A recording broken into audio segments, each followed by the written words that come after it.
Remember, calling is a pro-social behavior. It's when you're making a positive difference for others. So it's not this compulsion for yourself, it's compulsion for others. Hi, I'm Michael Hyatt. And I'm Megan Hyatt Miller. And you're listening to The Double Win Show. And we are so excited today to share our recent conversation with Dr. Arianna Molloy. This was such a fun conversation. So fun. You guys are going to love it. All about healthy calling. That is her book. She is a professor of communication at Biola University, specializing in organizational communication and the study of meaningful work. And my goodness, is she an expert? I can't believe we haven't had this topic on before. I know, like, y'all should just fire us because we have not talked about calling ever, and yet it is so central. She has so many insights. Yeah, so many insights. As I said, she has a book that is called Healthy Calling: From Toxic Burnout to Sustainable Work. There's a link to that in the show notes. You'll want to get that for sure. And she's really talking about sustainable success for those who are driven by purpose and passion, which is you guys. So she's been featured in various academic and industry platforms, speaking on how to cultivate healthy boundaries in work that matters. And she's deeply involved in helping professionals navigate the pressures of modern work environments while maintaining their personal well-being. She's also a mom of a 6-year-old. She is an active professor, as I said, an author. She's married. She's a runner. She has a new cat that we heard about at the beginning. I actually saw a very cute cat. Anyway, you guys will love this high energy and vulnerable conversation with Arianna. Okay, well, welcome, Arianna. We are so excited to talk to you today about the idea of healthy calling. This is going to be so much fun. I'm so glad to be here. And I was telling you before we started recording that our beloved Hannah Williamson, who is our content architect on our team, works for my husband, Joel. She, I think, got to be mentored by you, got to learn from you when she was in college at Biola University, and just could not recommend you highly enough. So I'm really excited for our audience to hear from you today, because we have never on this show dedicated an entire show to talking about calling. I can't believe it. But seriously, we're so excited to talk about calling. And as we jump in, I'd love to know, how did you end up being, can I call you a calling researcher? Like, is that a thing? I love that. You're the Add first. that to your credentials. Yeah, I grew up in a home where we just talked about work at the dinner table. It was not separate from the rest of our lives. So it felt very integrative from the very beginning. My parents would talk about their work. They would ask me about my work as a student. They treated it like a job. There's actually, even as a total tangent, this fantastic book called Whole Brain Child. And when I had a son, I was reading about how play to kids is work. I mean, we were sort of hardwired to be purposeful creatures. So I think from the get-go, I've been fascinated by it.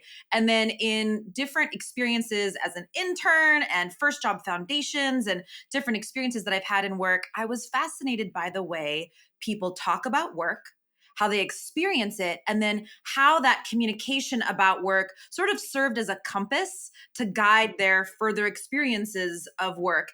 Now, in that research, I started off looking at meaningful work, work that was more than just functional, work that brought a sense of purposefulness to it. And then within that layer of research, I noticed a term that was used a lot, which was calling. And I thought, that's interesting. What do people mean when they do that, when they talk about that? So thus began my exploration, and I've looked into the bright side and the dark side, and it's really fun because, similar to anything else, like when you're shopping for a new car, let's say you want a red car, everywhere you go, when you're shopping for that car, what do you see? Yeah. A red car. Yes. Yeah. And so in the same way, now as I'm studying calling, I see it on billboards and car commercials and everywhere. I mean, it's everywhere. Wow.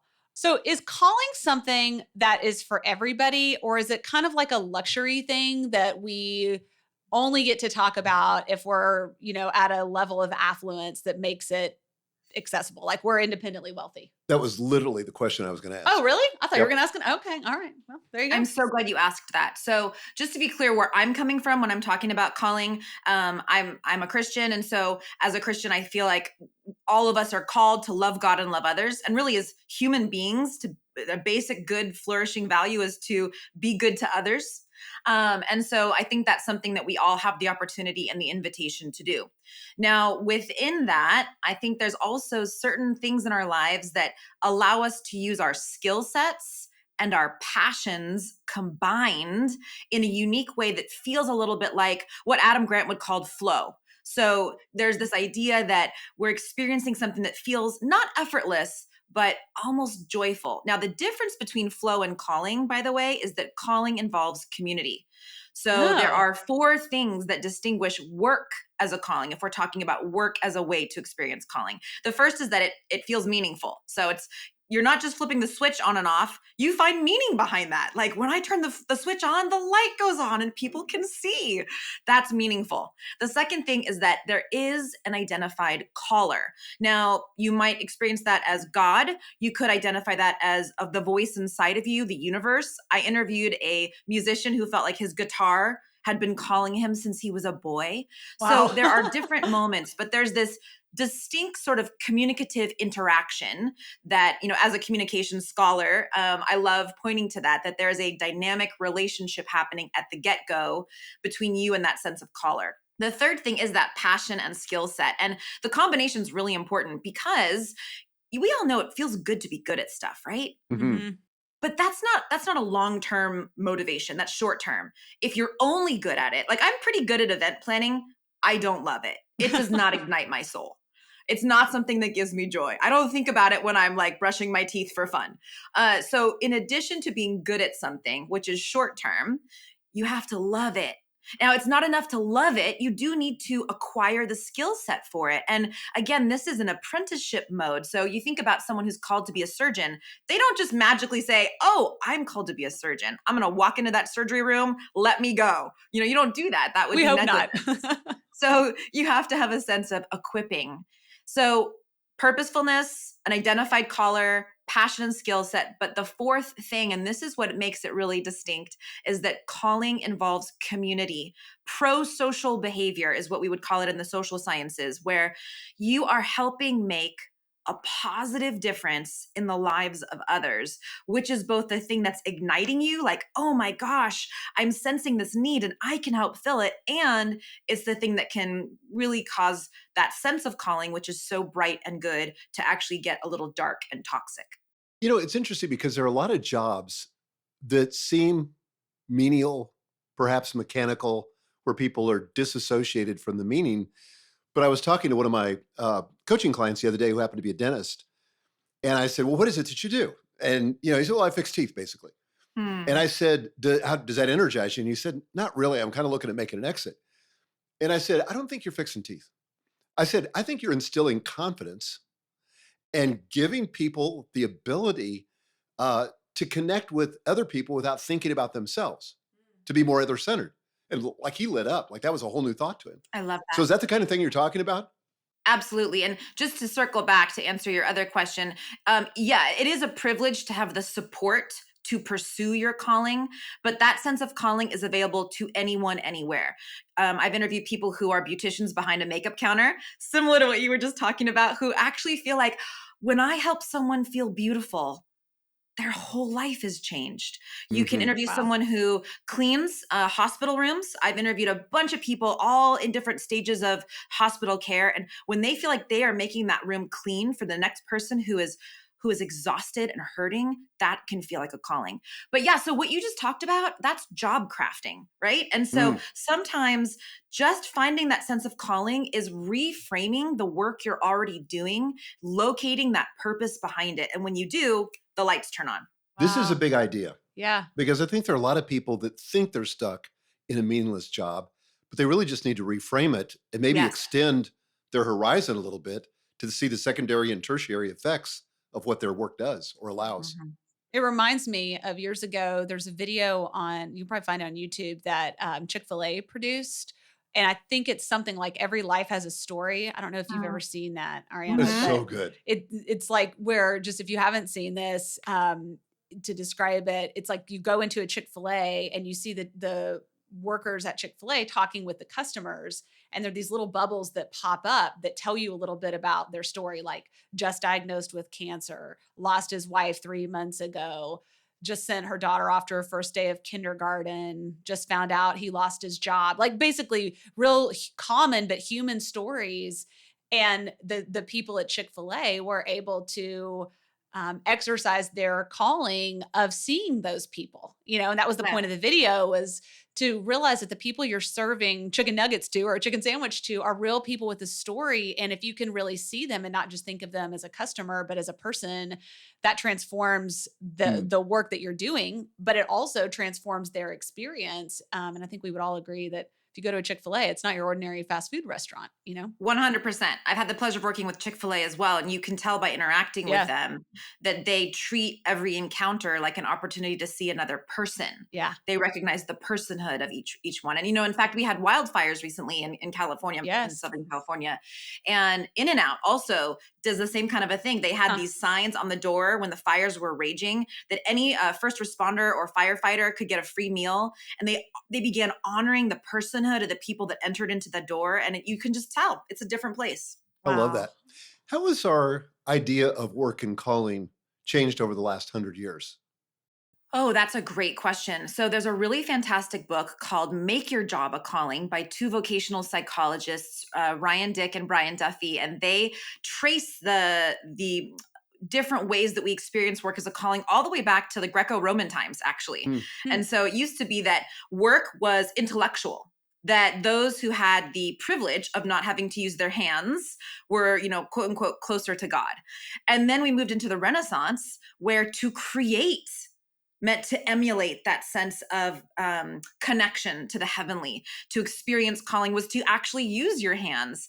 And then you get into all the different reformations. Martin Luther was a huge mover in the shift of saying, hey, feeling like work is a calling is not just for the monks and the nuns and those who are reclusive.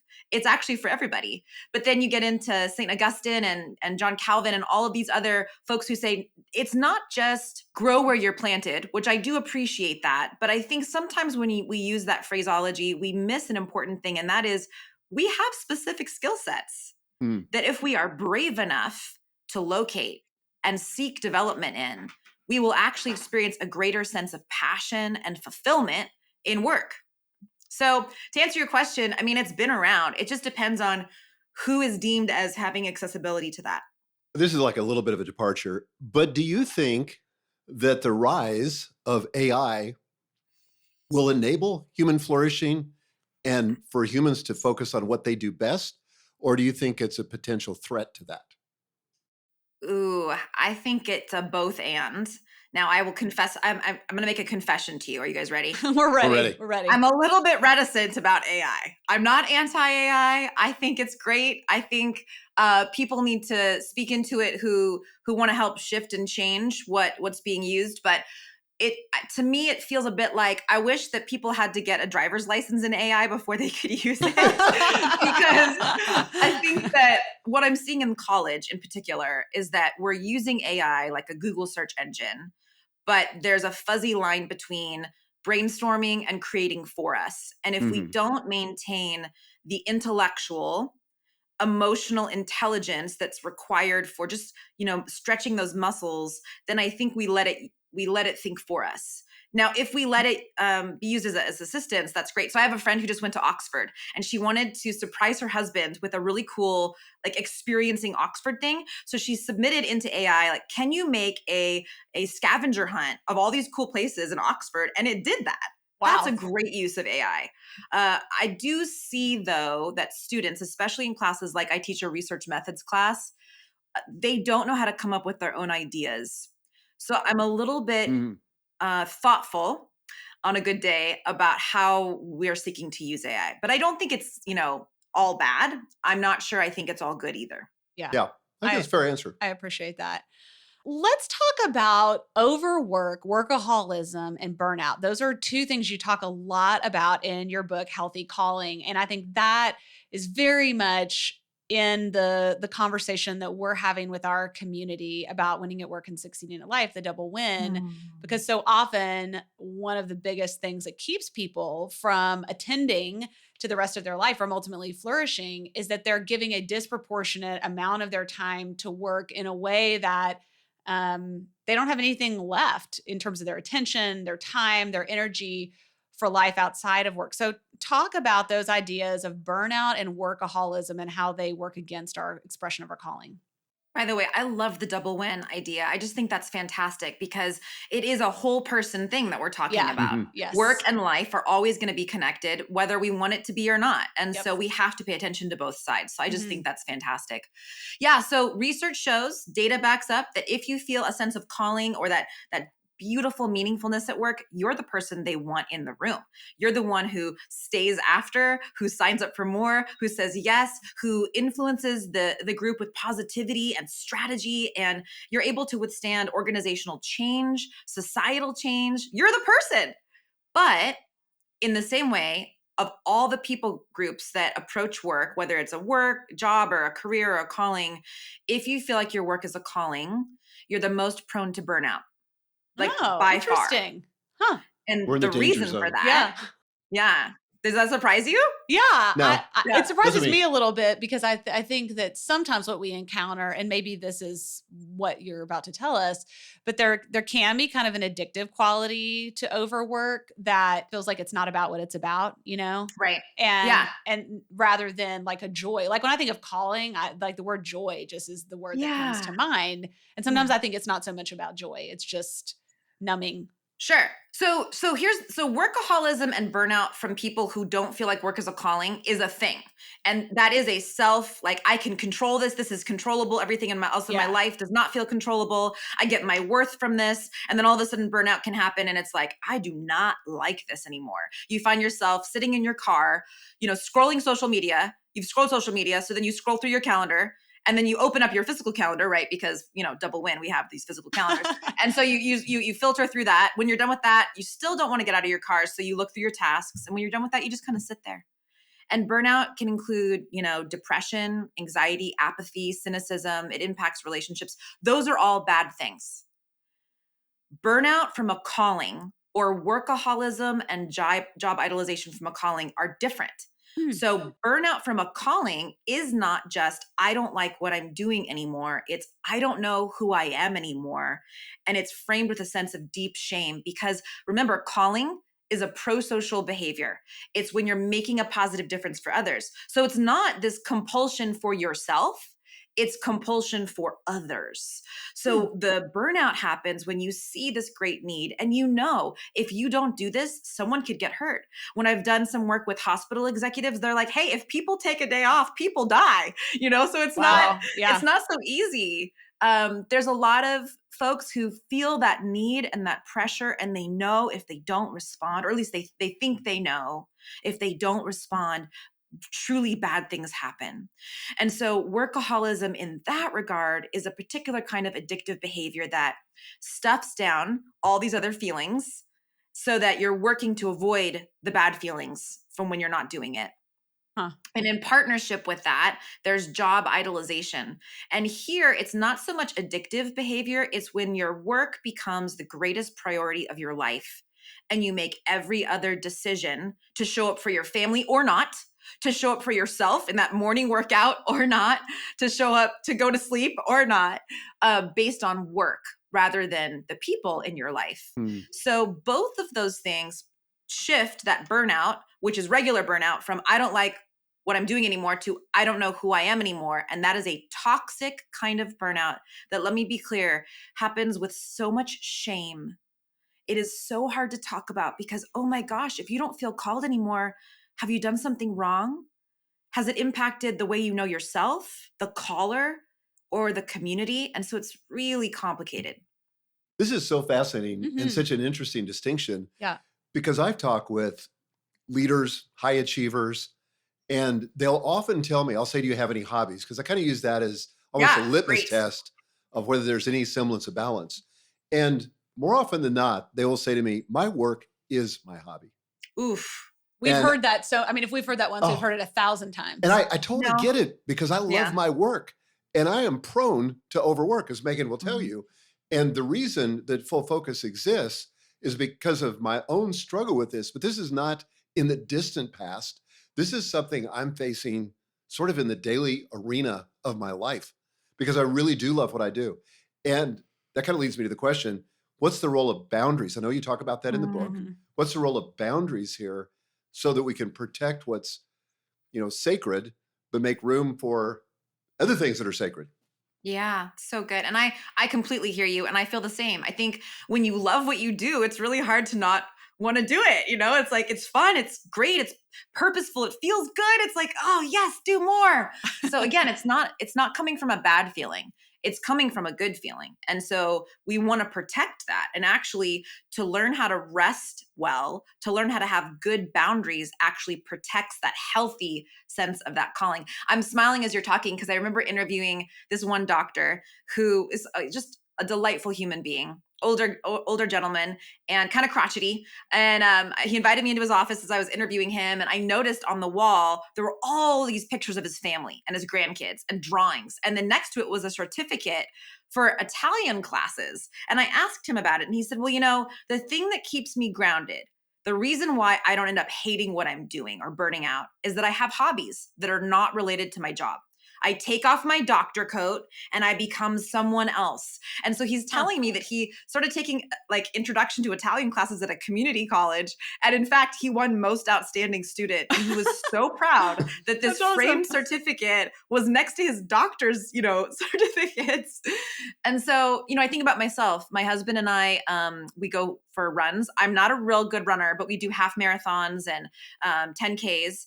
And it's just to do something else. Mhm. And so it is important that work is not all that you have and all that you are. Because guess what? At the end of the day, it's going to change and shift.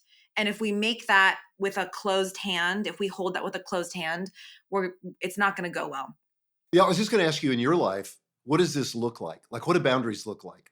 Do you have like a Yeah, hard great stop question. at the end of the day where you turn off the work and don't work on the weekends? What does it look like? You also have one child, right? One son? I have a wonderful, almost 6-year-old. He'll be 6 in March. And I just adore him so much. I had no idea I would love my kid as much as I do. He's just a fun person to be around. Yeah, how do I do that? So I did not learn how to rest and have work boundaries until my PhD, to my doctorate program. My parents taught me so much. There are people that I just want to know, even if I wasn't related to them. And I realize that's a great privilege, but they are my greatest counselors and I love them so much. They didn't teach me how to rest. Mm. They were really hard workers and they worked a lot. They prioritized me, but we didn't have designated days off. And it wasn't until my doctorate program that I saw the unhealthiness of working too much, too long. I got food poisoning. I was real sick. And I just thought, I have to pull over. So for the last about 12, 15 years, I've been taking a day off once a week. And it's complicated, right? If you're single and you're taking a day off, sometimes that can feel lonely. When my husband and I did not have a kid, it was easier, although we rest very differently. So we had to figure that out. And now with a child, it's different. But we take one day off a week. And what that means for us is we do not engage in technology. So we don't do that. We have a box that we put our phones in, and then I love that. we take some time to pray, and we have pancakes. We stay in our pajamas, and we do things that give us life. And anytime I'm thinking about work that day, or I tend to strategize stuff, I honestly I offer it up as a prayer, and I just say, God, you're in charge of this. And I have a piece of paper that I'll write things down if something comes to mind, but I try not to focus on it. Something else that I do, well, two things I'll share. I started doing this about 6 years ago. I go for a walk, a 30-minute walk, the day before we rest by myself. We're close enough to the beach that I drive down to the beach and I walk. And I just think about what were my successes in the past week? What were areas that I could have done better? What am I carrying with me in my heart and mind? And I just breathe and I look around and I notice the birds and the world around me, and it helps restore my orientation. Mm. The third thing that I do, and this is as a professor, I need to respond to my boss or my colleagues or my clients when I do consulting at different times. But with students, I can have clear boundaries. And so I have a work email policy for students that says I will respond to you from 8:30 to 5:30 Monday through Friday. If you email me after 5:30 on Friday, you will not hear back from me until Monday at 8:30, because work-life wellness is a habit I want you to learn in college, and I'm going to model that with you and for you. And so we talk about Wow. it throughout the entire semester. How's your work-life wellness going? Are you resting? Because guess what? College is a job. How are you resting in that process? And so we talk a lot about it.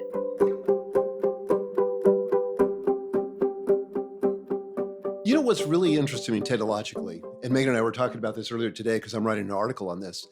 With email, you have an out of office message, but rarely do the important things come in via email. It's usually text now. Yes. And there's not, at least on Apple devices, there's not an out of office message. And I've got a friend and I'm testing it now. He's written a program that does that, and it's really going to be cool. But I tried it for the first time this last weekend. And so if you message me after 5 o'clock on Friday, I said essentially what you say: I'll get back to you on Monday because I'm taking time off to attend to the other parts of my life. And but I thought there's probably a reason, and maybe I'm just paranoid, that the big tech companies don't want to put that, because they want you active on your phone 24/7, and it's just not healthy. It's totally not healthy, and I love that. Please sign me up for that app because I will totally use it. I've been talking to several friends of mine, one who has a really high profile, high intensity job, but when she takes a break, she's like, I don't know what to do because there's not a someone they need a response. And you're right, texting is now the way people interact the most, and I really wish we had that. That is a gap in the work wellness situation. Yeah, it Huge. is.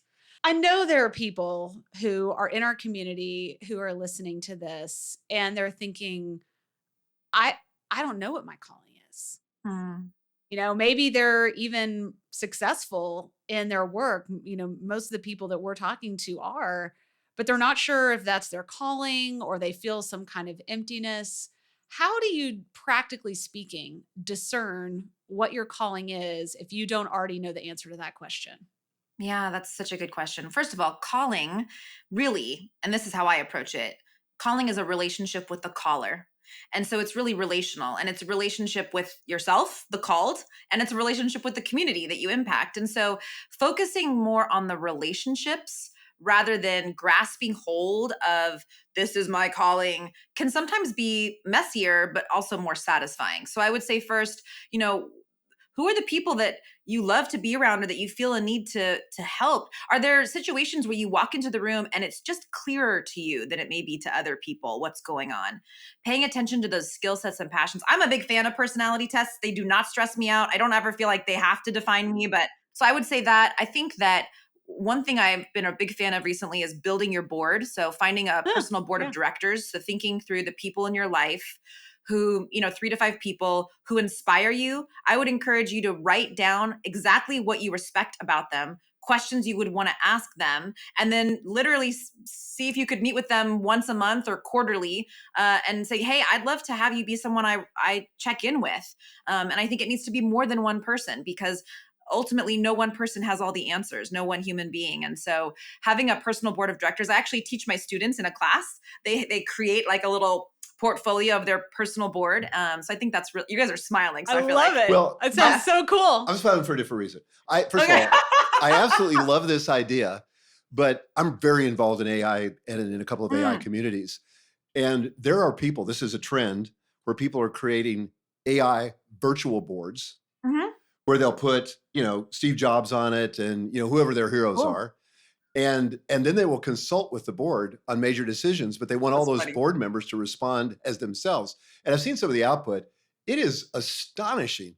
And I love that. And I love that you brought that up because sometimes it feels like there's no one in your life that you could personally go to. And so I don't think it needs to be someone that you know. I know for me in college, C.S. Lewis is by far my most favorite author of all time, Jane Austen being my second. And so I remember going to the literature and seeking out wisdom from the council of authors. I think podcasts are another place to go for that. And so I don't think you have to be limited by people you know. I think you pursue a personal board based on the things you want to learn and aspire to, and you seek out wisdom from those places.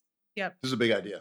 Yeah. Yeah. I love it. Love it. Okay, so say more though about discerning your calling. For example, in your book, I remember right where I was when I was walking this morning, and you were talking about the idea of telling your students, like, if they had a year where they didn't have to worry about their schoolwork or money or anything, what would they do? And that's kind of something that you can help to prompt you to think about what might be something that you would enjoy. But then you said, now pretend as an adult that all of your expenses are paid for. You don't have to worry about anything. You have to do any work. Like, what would you spend your time on? Mhm. And I love that because I had like all kinds of fun things coming to mind. I was like going to be in France. I was going to be in Italy. It was just basically food and gardens and art, Oh, just can a I lot go of with that. you? That sounds great. So I don't know if that's just my fantasy or if that has something to do with my calling, but I'd love for you to talk about that and anything else that just helps people to access it. Cause I think sometimes when we're talking about calling, we're talking about people's hearts. Mm, And I think that we live in a world that is increasingly disembodied. It's increasingly spiritually disconnected. It's increasingly superficial. And it can be difficult to know yourself in that way. yeah. I love that you brought that up. By the way, they made me audition for the audio recording of the book, which actually was so much fun. And Oh, I was so funny. grateful that I You're a could do great it. reader, by the way. Oh, yeah, it was great. Yeah, I Thank love you. it. Let me just say that work as a calling is not a requirement. You don't have to feel that calling in your work. It does make things more motivating, but it can also make things more complicated. Sure. And sometimes people pursue a job that is a career. They really like it, but they Yep. don't love it. And then they find something that's unpaid or a side gig that fulfills that sense of calling. So there's more than one way to do this. And I I don't love want that. anyone to feel trapped in that, you Yeah. know? I think that's great because I think that takes some pressure off, first of all, that it's Yeah. not, I think maybe part of the resistance too is like, oh my gosh, I spent, 20 years in this career and I'm going to have to Right. start Yeah. back at a And I missed my $30,000 calling. a year job. And Yeah. I've missed my calling and I'm going to be broke and on and on and on. Yeah, totally. And by the way, that myth that calling is never pays well is actually totally wrong. Most people who actually feel called are getting paid quite a lot. So there's a lot of things going on there. But my parents didn't pursue their occupational calling all the time because they felt called to be really good spouses and parents, and they felt the conflict in their work. And so they chose Hmm. work they were good at. They were able to bring in that sense of meaningfulness, but it wasn't their direct one. But yeah, so how might you figure that out? So again, we're talking about building your own board, your personal board, whether through AI, podcasts, authors, or real people, paying attention to what you're good at. Another way to think about it is if someone asks you something, do you kind of go like, yeah, I could do that? Anytime your voice goes, yeah, I could do that, that's usually not a good sign. So instead, slow down and think deeply about when are you doing something, and don't dismiss it, even if it's small, that makes you feel glad and joyful and like, wow, that was great. So for me, mentoring is something that ignites my heart. Mm. Mhm. Mentoring, collaborative learning, and then being able to speak to lots of people about things that will make light bulbs go off above their head. That just literally gets my heart beating fast. I love it. And so when I was younger, I was like, should I be does that mean I'm a motivational speaker? That wasn't for me really, exactly. But I realized that there were different places in work I could do that. So here's what I'm saying. No one job has to be the only job in which you do this. And so you can think of different skill sets and passions that could be applied to multiple different jobs that you can bring in and develop so that you're not limited to just one thing. The reality is people change jobs right now about 10 times between the ages of 18 and 42. So rather than being so fixated on a title, a job title, we need to think more creatively about the kinds of things we can do in the job. It seems to me, and correct me if I'm wrong here, but I think sometimes when people think about calling, they're thinking of a burning bush moment, Yeah. where God speaks to them with an audible voice and they've discovered their calling and they keep waiting for that.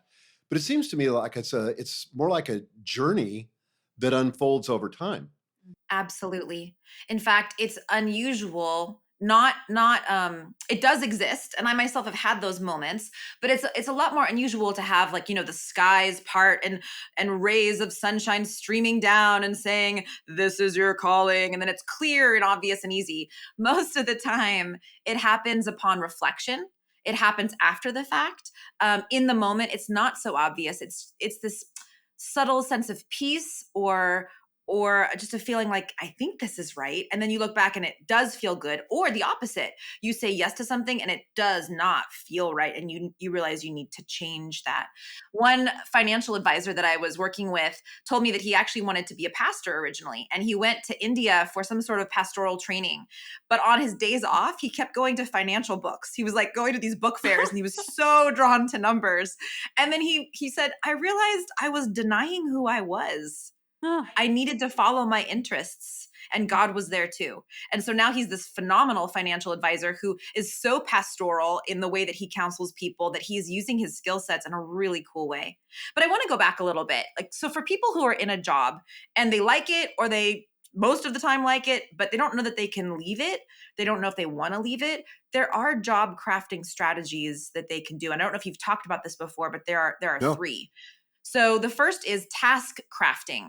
Task crafting is when you realize there's something you can let go, you can delegate, it doesn't have to be you anymore, and you give it away in order to make space for something that actually you're good at. The opposite also could be that you don't mind taking on something extra because you actually just really enjoy it. And so you ask to take on that extra thing. That's task crafting. Relational crafting is the second one. Relational crafting is being mindful of the people that you're around in the workplace, whether virtually or in person. So those text threads, are they like bringing you down because it's moved from venting to just complaining? Or are there people that you can pursue in the workplace that when you interact with them, oh man, you just see the world better. And so you pursue those relationships because you're careful of that emotional contagion. You're mindful of that. So task crafting, relational crafting. The third is cognitive crafting. And that goes back to what you were saying earlier. You remind yourself what you're doing. You're not just cleaning teeth.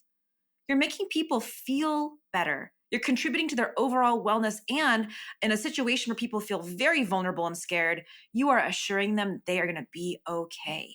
And Mm. so cognitive crafting is just reframing what you're doing and reminding yourself of the purpose behind it. I love that. Um, the other night, so I have 5 children. My oldest is 23. My youngest is Amazing. just about to be 6.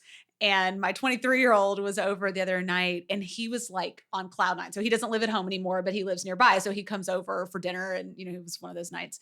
And he's just started doing swing dancing classes. Cool. And I guess he has a real aptitude for swing dancing, which he did not get from his dad. He's actually my stepson, which is funny. My husband hates to dance.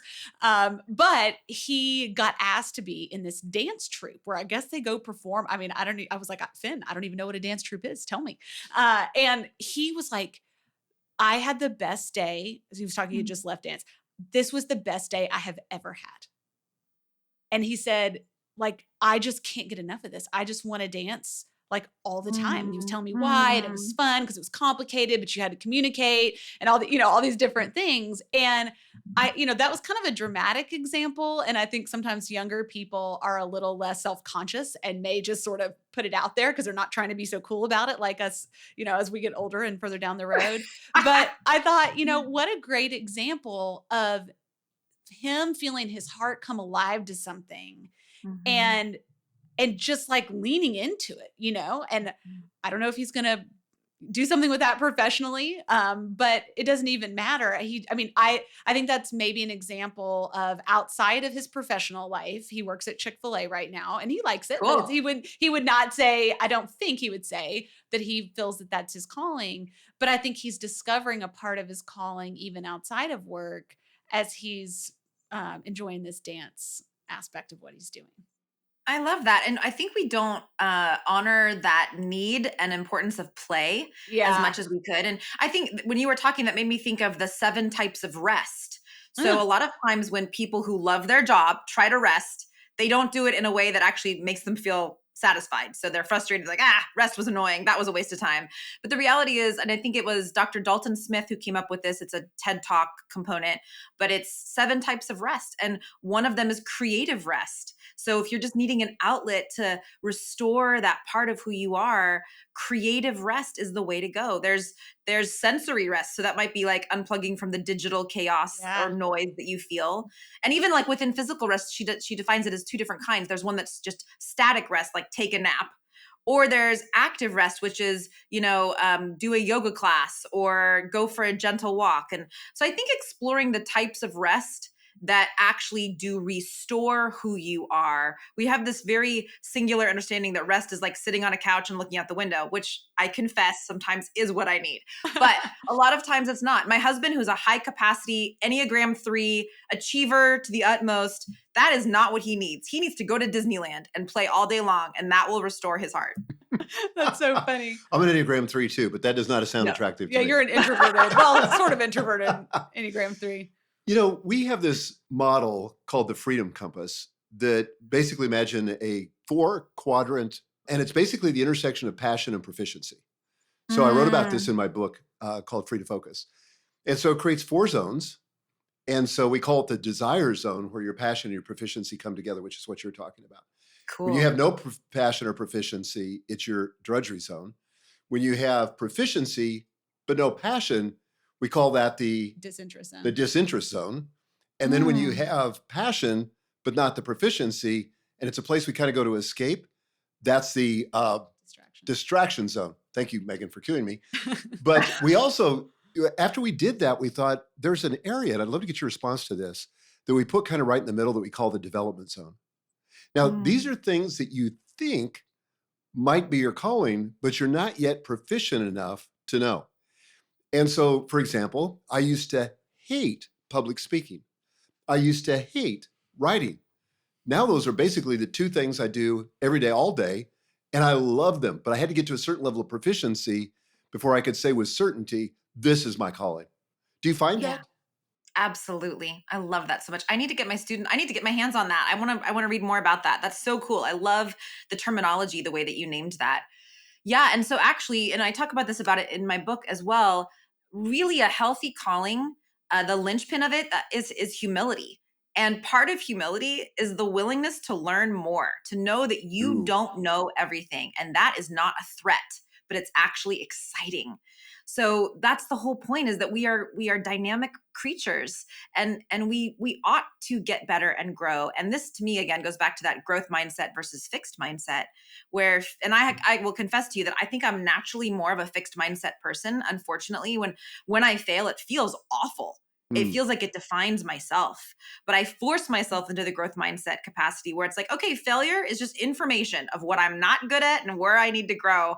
I think that is marvelous. And we do need to continue to explore and learn and grow and be messy in that, and know that that's part of what helps us learn more about ourselves. I love it.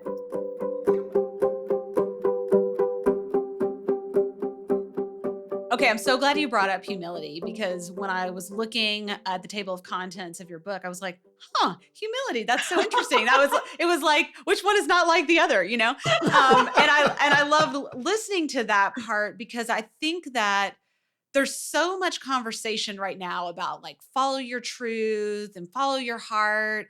And and I think maybe this is the benefit of coming at this from a faith perspective. Not that you have to, but I think there's something really to be gained there, um, because humility is often the missing ingredient. And sometimes I Yeah. think that can lead people to narcissism and other really Mhm. dysfunctional expressions of calling. So, will you talk about what you mean when you say humility? And because I know that that was kind of part of your whole journey, was really understanding what that meant, and then how that gets applied in the context of calling. Yeah, absolutely. And by the way, really great leadership books do touch on this. I think of Hmm. Good to Great by Jim Collins, or The Mhm. Ideal Team Player, Patrick Lencioni. All of those folks, they'll talk about this combination of, humility and strength and all of those things. But here's what I'll tell you. I was in the 3rd year of being a professor at Biola University. I had experienced all the bright sides of calling personally as well as in my research. But I remember laying in bed one night, covered in sweat, my heart beating like I was running, but I obviously was not running, my mind catastrophizing all these different scenarios, and just feeling like bleh. And I started thinking about the research on the dark side of calling, and I was checking off things in my head. Oh, yep, no, I'm feeling that. Oh, check, check, check. Oh, shoot. I think I'm burned out. And at the time, I was way over serving on multiple committees. I was teaching an overload. I was engaged in planning a wedding. I mean, there was so many things happening. And so I made some corrective choices. And one choice that I made, which was totally, I think, a divine thing, is that there was a fellowship I could apply for where it would cut my teaching load in half. And I didn't even really think about what it was, you guys. I just applied for it because I was like, I need a break. I need to figure this out. So I applied for it, and it ended up being that I got to study the virtue of humility. And I was in this room with cherry wood furniture, all the best kind of snacks, deep thinkers with, brown, luxurious chairs to sit in. I felt like I was part of the Inklings and, J.R. Tolkien and C.S. Lewis. And I was listening and we were reading all this literature and studies on humility. And all of a sudden, when they talked about humility, and I thought about those who expressed a healthy calling, it overlapped completely. It literally like fit into each other. And the thing is, we have a misunderstanding of humility these days. I think in popular culture and society, we think of humility like passivity or modesty. It's not modesty. When you think of a humble worker, you don't want to have someone who works for you who doesn't know what they're good at, right? They need to have competence. They need to be confident in what they're good at and also humble. So, really, humility involves three things. Humility involves an awareness of your strengths and your weaknesses, but not being distracted by either one. You know what you're good at. You know where you need to grow. You're not defensive about where you need to grow, and you're not distracted by what you're good at. And really that exists well in a place of gratitude, you know? So you know what you're good at, you know where you need to grow. The second thing is that you are a learner. You realize there's more to learn. And you look at this in data and even in the Bible, there's all this evidence of continuing to learn. The third thing is the ability to walk away for a while. I think of Jim Collins's seminal Good to Great book, and they talk about one of the differences between a good leader and a great leader is that a good leader can walk away, but then the company crumbles. But a great leader can step away for a little bit and it still functions well because they've delegated well, they've mentored well, they've helped other people grow so that no one's afraid if the leader is gone because the leader's legacy is still there. And in humility, we know how to step away for a little bit because we know we're not the God of the universe. So I think humility gives us the ability when someone asks us to do more at work, rather than letting it stroke our ego so that we're like, oh, I'm needed more, I'm going to take this on, or feed our insecurity and say, I better say yes to this so I can prove myself. Humility offers us a diagnostic to say, why am I saying yes to this? Is this going to be healthy or is this going to be unhealthy? Mm, That's such a good framework. yeah. We had Arthur Brooks on the show, and he said, all of us need something that makes us feel small. And that sounds Mm, so like countercultural because that's good. that's not what we hear in our culture. But I remember seeing a post on Facebook that had like the whole universe, and then it had a little bitty dot and it said, "You are here." You know, you're just like this little dot. Yeah, which is great. And what I love about that concept is I was thinking about it in the concept of human flourishing, of healthy calling, of some of the stuff that we do around productivity and goal setting and all of that, is that I think that we have forgotten that we are the creatures, not the creators. That's right. And that relationship allows us to it kind of allows us and forces us all at the same time to accept our limits. I think there's so much freedom in accepting our limits. I find this very difficult personally. I Me am too. always like so optimistic about how much I can get done. Or my husband and I finally have come to an agreement on the weekends that like the family chores and the house projects only happen on Sunday after we get home from church. They cannot also happen on Saturday because let me tell you, you give me a week, I can fill it up with things that can be Yes. done. I always have more ideas than I have time. And I think there's something that's really good and healthy about accepting the limitations and realizing Yes. that like this conversation that I had with our son about the dancing, he was going to have to let some things go that he felt badly Mhm. about in order to make more time for that because it was turned out to be big time commitment. And I was telling him that great quote that says, you can have anything you want, but you can't have everything you want.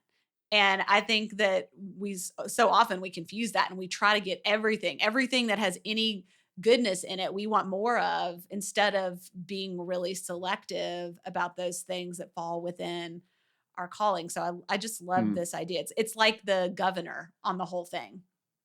Yeah, I love that so much. And I think, unfortunately, we do have this understanding that pain is weakness leaving the body. Yeah. I think of the runner's signs, like, you can do Yeah. it. Yeah. And to some extent, we do need to persevere. And I think part of that is knowing the difference between perseverance and denial, which can look very similar.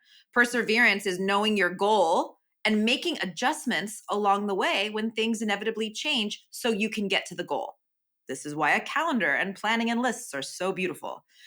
But denial is making a goal and being unwilling to alter your plan because you want what you want when you want it. Hmm. Those are not the same. So I think that it's important to recognize, hey, limitations. And I think, being a parent is Oh, it's so good in teaching me my limitations because if I am not rested, I am not patient. If I am not patient, I miss an opportunity to help my kid feel seen and heard and grow. And so there's a domino effect. Honoring our limitations does not mean that we are limited. It actually means we're informed about what we can and should do. And I think it gives us a freedom. It does. Yeah. Because even in saying no, we have written a lot about that. We've had guests come on and talk about that. And if we don't understand our human limitation, we just think we can be God. We can help everybody. And the truth is, I can't help everybody. Mhm. I can basically help a few people. I remember being newly married and coming home, I would have an enormous amount of office hours with my students because I just love them. I just have so much love for my college students. My heart just fills to overflowing for them. And I know that's God given. But I remember coming home and I was exhausted because I think I had met with like 20 students in addition to teaching that day. Oh my gosh. Wow. And my husband was like, I miss you. Can you not meet with as many students tomorrow? Ugh. And I was like, oh, at first I was actually a little bit like, but you don't understand. And then I realized actually having those boundary lines are really important because otherwise I'm giving from an unhealthy place as well. And so I think that's good. My dad has this sign above his desk that says something like, if you're not turning down opportunities, you don't really have a plan. And I think Mm. that unfortunately, sometimes we do have to say no. And it feels bad to say no, but that bad feeling is not necessarily an indication that we did the wrong thing. Part of the journey of humility is entrusting the impact of our calling to God and not Yeah. taking responsibility for that in a way that like our kind of human frame can't bear. Being able to say, okay, this is like I'm going to give my time and energy and financial resources and whatever. I'm going to offer that to the Lord, but then I'm going to ask him to bless that and to make it what he wants it rather than like holding on to it like it's mine to kind of Mhm. force the outcome out of it, And I don't know, I think that's freeing too because I think sometimes when we get overly focused on the outcome of our whatever our calling is, whether that happens in our vocation or avocationally, like it really is it can be dangerous because we end up in Yeah, a role of trying to play God and we take I mean, to use like psychological language, it becomes codependent. It's absolutely. like we're taking responsibility for something in someone else's life that isn't ours to Mhm. own. And I think that's a real danger, especially when you care a Hmm. lot. As a parent. As a parent, Yeah. as a boss, as a coworker, whatever your context is, it is so easy to fall into that. Do you see that in your work? Oh, yes. And again, that's where I don't think you can have reflection without slowing down. And this is why I'm a big proponent of having a day of rest every week so that we can slow down. And it might not always be physical rest depending on your life circumstances. If you have more than one job or you have young kids or you're caretaking for a family member, it might not be physical rest, but that emotional, mental, and spiritual rest reminds you, helps you see the things that maybe you've been stuffing down. The Nagoski sisters, who wrote a book on burnout, talk a lot about Yes, emotion being a I've read that. tunnel. Yeah, isn't it so Mhm. good? So good. It's so good. And they talk about emotion being a tunnel. And if you don't choose to go in the tunnel, you remain stuck. You can't go further. And so you can't go around it, can't go under it, can't go over it, have to go through it. And Yep. I don't think you can do that unless you slow down. Slowing down allows for that reflection.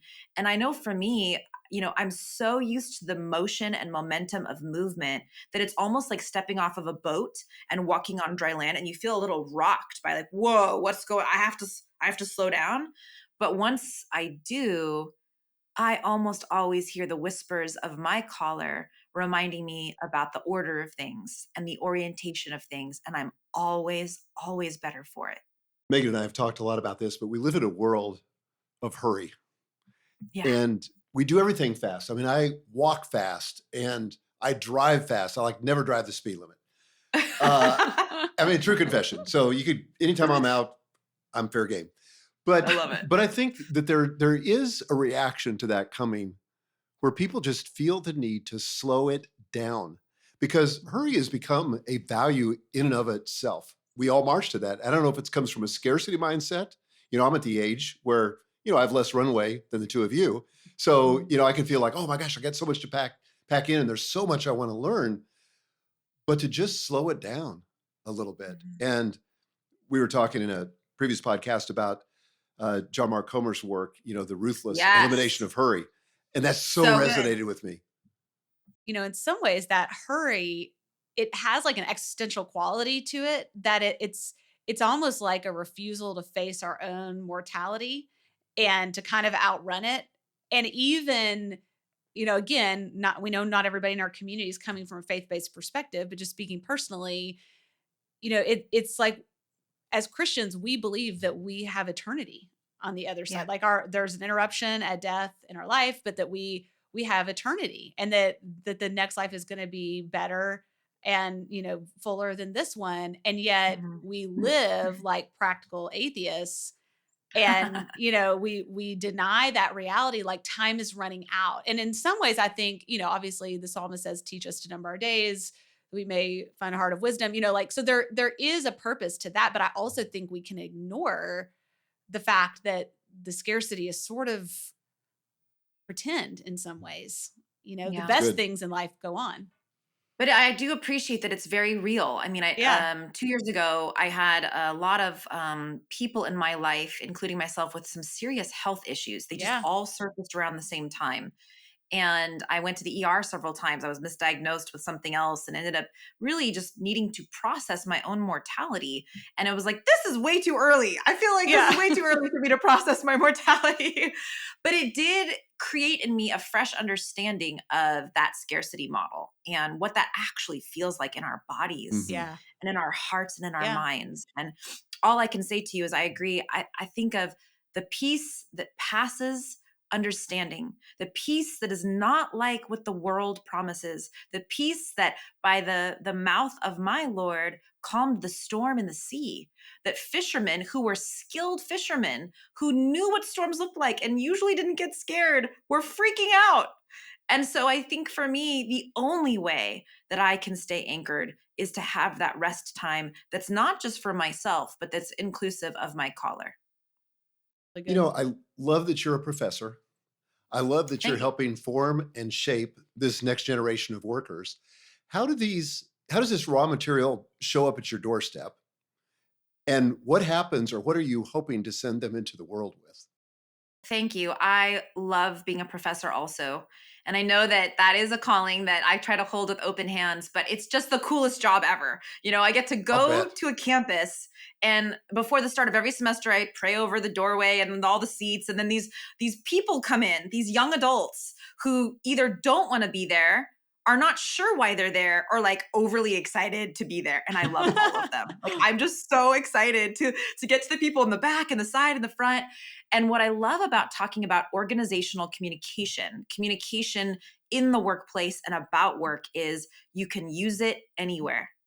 So for me, we start off in the freshman level classes, just getting them to think about what is work. I try to have them eliminate the phrase a real job because that does not honor the work that people do. And a particular job may not be your ideal job, but it's someone else's ideal job. And so not diminishing other people's work simply because it's not the work we want. We try to talk about what work is that's not paid work or that's seasonal or partial or entrepreneurial or work for yourself work and all those things. And then we talk about leadership and we talk about identity and culture. And at the end, in the senior level, we talk about how do you identify with your workplace because work will shape who you are. As a child, the number one place of socialization is family. But as adults, where is it? It's actually work. We are taught what is good and true and right based on our work interactions with others. So we kind of need to care about it and we need to pay attention to it. And I actually teach a senior level class on work and calling, which is so much fun. So ultimately, whether it's communication students or business students or psychology students, they all come to me and it's super fun. And I even teach classes like nonverbal communication, which is like developing a superpower.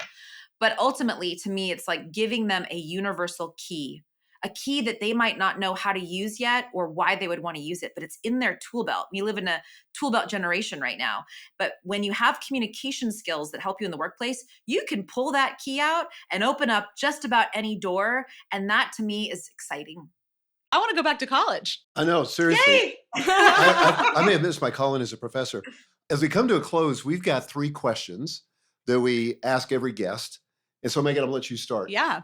Ariana, what is your biggest obstacle right now in getting the double win, winning at work and succeeding at life?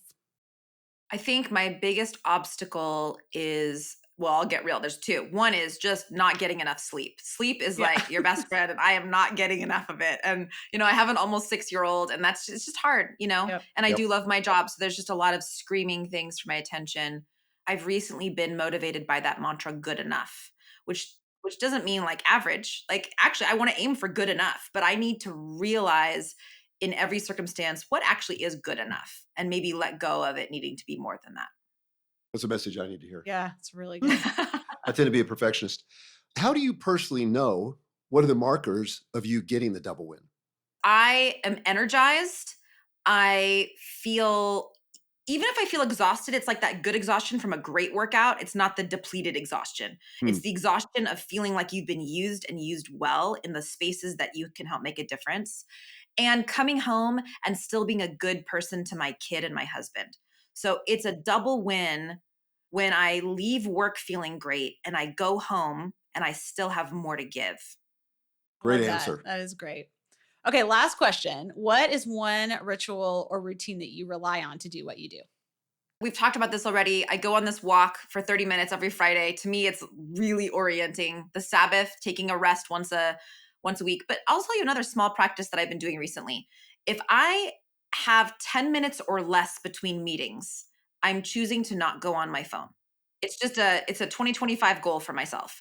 If it's more than 10 minutes, I absolutely make use of like emails and all the things. But if it's less than 10 minutes, if I'm really prepared, I'll have a book with me or I'll listen to a podcast. Like, when I mean going on my phone, I mean not engaging in digital communication as much, but just raising my eyes up. And what's happening is I'm having conversations with my coworkers that I wouldn't have expected. I'm noticing people around me that I wouldn't have expected.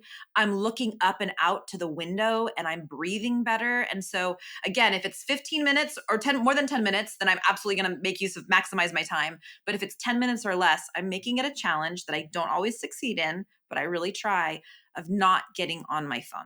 Cool. I love that. I do too. That's cool. And as it Yeah. turns out, I usually book myself for 50 minutes and have 10 minutes between meetings Yeah. so I could do this. Yeah. That's great. That's great. I love that. So Well, original. thank you so much for joining us. This has been a delightful conversation, and you really illuminated our thinking on a number of things. Yeah, absolutely. I hope we have the chance to talk again. And I think this I would is love so that. helpful to our community. Thank you, Ariana. Thank you so much. Thank you. Well, wow. What an amazing conversation that was. I have to say, she has a phenomenal personality. She does. So much energy. It's very Yes. contagious. Well, you can imagine how fun it would be to be one of her students. No kidding. I mean, I'm not kidding when I said I want to go back to college. I wonder if she and Arthur Brooks know each other. They need to know each other. Yes, I think they do too. There's some overlap here, and I I think they know. could really inform one another's work. The Venn diagrams are Yep. overlapping. Well, okay, what was your biggest takeaway? It's been a while, to be honest, that I've thought about work in the context of a calling. Hmm. And I think that that gives it a certain gravity and a certain meaning that's really important, because it's very easy to sort of move into a view of work that's just all about efficiency, doing stuff faster, more efficient, being more productive. Mhm. And I think there's something that's beyond that that is foundational, that's so important, and that is to have a sense of meaning about what you do and understand your role in the larger context. And I got that from that conversation with her. What about you? Well, many things. I think, first of all, the idea that your calling is not just vocational, it can be, and it often is. And maybe that's kind of like the ultimate in a way. We get to spend as much time as possible doing that, but it can also be avocational, Mhm. outside of your professional work. And I like that because I think for most of us, my work at Full Focus isn't 100% reflective of my calling. There are things that I do in my personal life, for example, being a mom or doing a lot with aesthetics. Some of that I do within the context of my role at Full Focus, but some of that I do in my personal life. And together, it's like a whole. Mhm. And I like that because I think it creates a sense of freedom And integration. and integration. Yeah, that's a good point. That it's like I'm not failing if my job isn't 100% expressive of my calling, or if my home life isn't, or personal life isn't 100% expressive, that like it's really about how it all works Takes it all. together. So I like that a lot. I do too. And I also enjoyed the conversation around burnout because she had some nuanced thoughts about that I hadn't thought about. Like, Mhm. you can burn out from having too much passion around your job. So just the fact that you love to work, it's not always about, I'm getting validation at work, or, this is where I have meaningful connection with other people. It can certainly be that, Mhm. but it's also just, I want to serve people and I have this passion to serve people, but left unchecked, that Mhm. can also lead to burnout. Yeah, which I think brings me to the other big insight that I got both from reading the book, but also from this conversation, was around the idea of humility. Mhm. That is such an important counterbalance to calling, because it acts as kind of a governor that helps us remember that ultimately what we're made for, this idea of calling, is our offering ultimately to God. It's not kind of an end in of itself, even though in many ways it brings us joy and fulfillment and meaning, but like we're not accountable for the outcome of that offering. And I just think that like kind of keeps it in its proper place and is the antidote to what you're talking about, where you love your work so much, it's like you over identify with it, and You idolize it in her you language. yeah, you idolize it. And I think that really is a real risk. So I don't know. I feel like I'm really on this journey of accepting my limitations and becoming aware of those and letting that be a gift and not something I fight so hard against. Yeah. Well, it was a great conversation, and I would look forward to talking with her again. Me too. I feel like she has so many useful frameworks, and I Mhm. love frameworks. You do. I was like, y'all are speaking the same I, language. when she gets into the 4 parts of the Yeah. calling or all You're this the stuff. same Myers Briggs personality. Oh, we She's are. also an ENFJ. Oh, wow. Yeah. Interesting. She's an Enneagram 6. We didn't get to that, but Well, she that's where I is. go in health Yeah. as an There you go. Enneagram 3. So you're basically twins. Okay, guys, I hope you enjoyed this episode. If you did, would you do us the favor of leaving a review? And if you can't do that, just rate the podcast. That will help us get more attention for the podcast so we can spread the word about the double win, something that we're passionate about and hopefully proficient in. Thanks.